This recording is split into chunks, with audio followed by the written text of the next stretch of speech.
Let's go to Melbourne now and catch up with the Federal Health Minister, Greg Hunt. Greg Hunt, thanks so much for joining this on what's a very difficult day for your portfolio and for everyone in Victoria. Has your home state of Victoria let the nation down? Well, look, we're not here to criticise, we're here to support. What we do see, of course, is that there was a very significant breach of the Victorian hotel quarantine system. That has led to the seeding of cases. Those cases have spread, and as a consequence of that and other community-based transmission, Victoria is now having to do the very difficult thing of bringing back restrictions to the whole of Melbourne. And that's enormously difficult for families in small units or flats. It's difficult for small businesses that have been through this. Having said that, we've effectively got to nearly zero community transmission in 7 out of 8 states and territories, so we know how to do this. It's going to be a difficult 6 weeks, but we're going to fight, and we're going to continue to make sure that Australians get through this. Of course, you don't want to get into a spat with a state Labor government. You're not there to criticise, as you say, but of course we need to be dealing with this global pandemic for months, possibly years to come. We need to know what's gone wrong, and you've put your finger on it there, isn't it? It's been the way the Victorian hotel quarantine has been mishandled that's led to this community outbreak. Well, the Victorian government has acknowledged that there was a significant breach of the hotel quarantine system. It's operated exceptionally well around the country in 7 out of 8 states. Unfortunately, here in Victoria, there were breaches. That's led to a judicial inquiry. Our focus is to make sure that there is support. The ADF is available if they are required to assist and to support. That's a matter for the Victorian government. More generally, the Prime Minister has this afternoon authorised an additional 260 Defence Force personnel to assist Victoria with general duties that will be outlined in the next few days, and there'll be 350 Defence Force personnel and up to 500 if required to assist with the border restrictions with New South Wales. So difficult, challenging times, but we're supporting, and we're focused on making sure that ultimately we're doing everything we can to replicate what's occurred in the rest of Australia here in Victoria. Daniel Andrews has said the population have become complacent in Victoria, and that's led to a lot of this community transmission. Is there any evidence to suggest that Victorians have been more complacent or adhering to social distancing rules in a less stringent manner than the rest of the country? Look, I think Victorians have overwhelmingly done a magnificent job. I do think that coupled with the hotel quarantine breaches, there were a small number of people who felt that once the protests had occurred, gosh, if it's okay for 10,000 to get together, surely it's okay for 10. The sense of a double standard was quite strong in parts of the state, and there was a clear mood against that as a result. Overwhelmingly, though, I would praise Victorians for what they've done, and I recognise that now they're going to have to deal, and really all Victorians will bear consequences from the Melbourne lockdown. They're going to have to deal with what is for families, for individuals, for workers, for business owners, the most difficult of circumstances. But we do know how to get through this.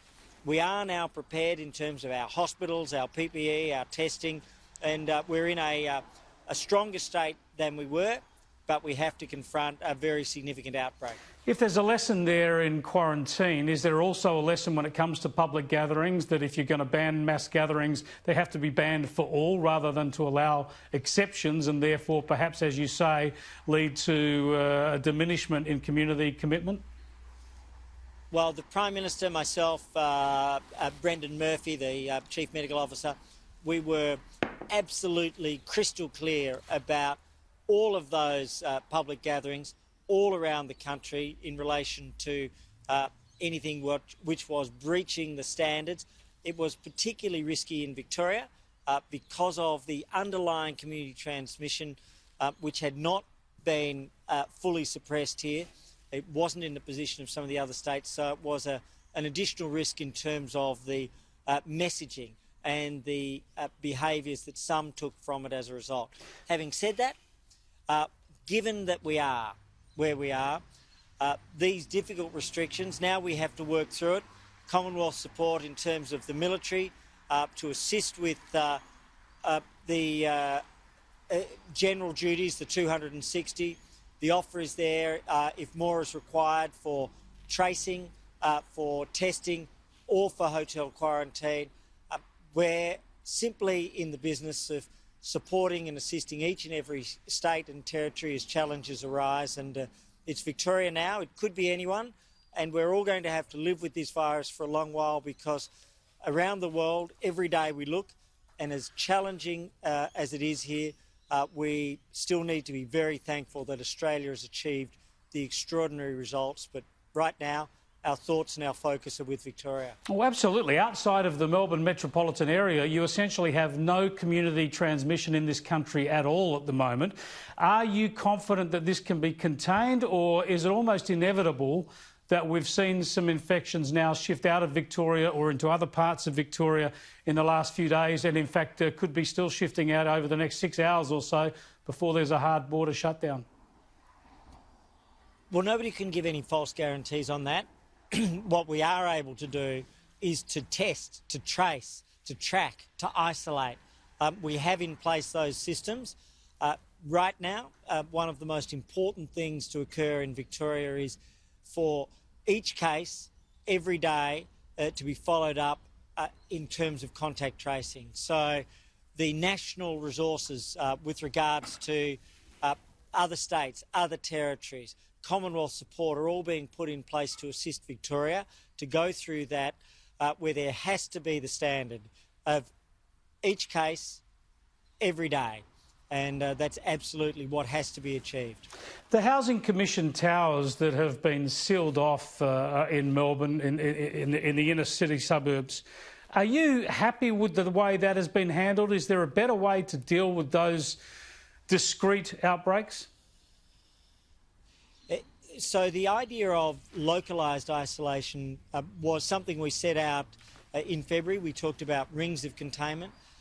That is and always has been an option.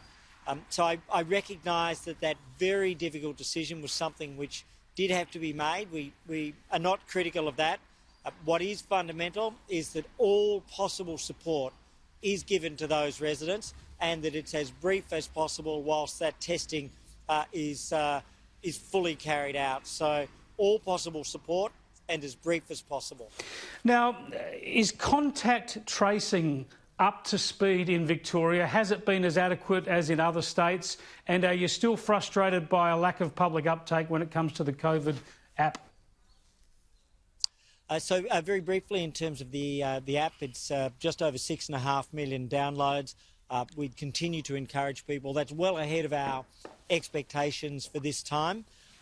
With regards to the contact tracing, Victoria's doing everything they can, but the standard that the Chief Medical Officer, the Medical Expert Panel, or what's known as the AHPPC, has said is to make sure that each day, every day, all cases are followed up, that the contact tracing is occurring within 24 hours of notification. That's what we want to assist Victoria with, to assist with critical personnel from the other states and territories where obviously they are freer at the moment, to assist with the ADF if that's likely to help them. So in whatever way support can be given to achieve that goal of following up every case every day, to complete that contact tracing program and process within the 24 hours, that's our task to help them. Just finally, Greg Hunt, given that you've had those hotspot suburbs locked down in Melbourne for quite a while now, a number of days, now that the whole of the Melbourne metropolitan area and one regional shire are going into lockdown, and you're putting in additional resources, federal and state, to help trace cases, and obviously the quarantine has now been beefed up, is it an overreaction to have these hard borders across the South Australian and the New South Wales borders? Look, this is the first moment where we felt that it was appropriate to have border restrictions. The Prime Minister and the Premiers of New South Wales and Victoria spoke yesterday off the back at our end of the advice from Professor Paul Kelly, the Acting Chief Medical Officer, of similar advice I know from the state level. So the risk of community transmission passing between states was for the first time live and significant. Given that, we have supported, again, another difficult decision. But back in February, we talked about this idea of rings of containment. You have the towers, you now have the Melbourne area, and you have the Victorian state. These things are designed to prevent the spread of the virus within a specific urban area, outside of the urban area, or to the rest of the country, where we've achieved extraordinary results, almost unparalleled. But we now have an outbreak. We'd always said the risk was real and germane. Now we are in that process of dealing with an outbreak, and the world will have to face this over the course of the next year and beyond. But we're well placed, and I'd say to those Melburnians who will be doing it tough, we really feel for you. We understand how significant this is and how many will feel down about it. But, you know, we've done it. We'll get through it again. We really will.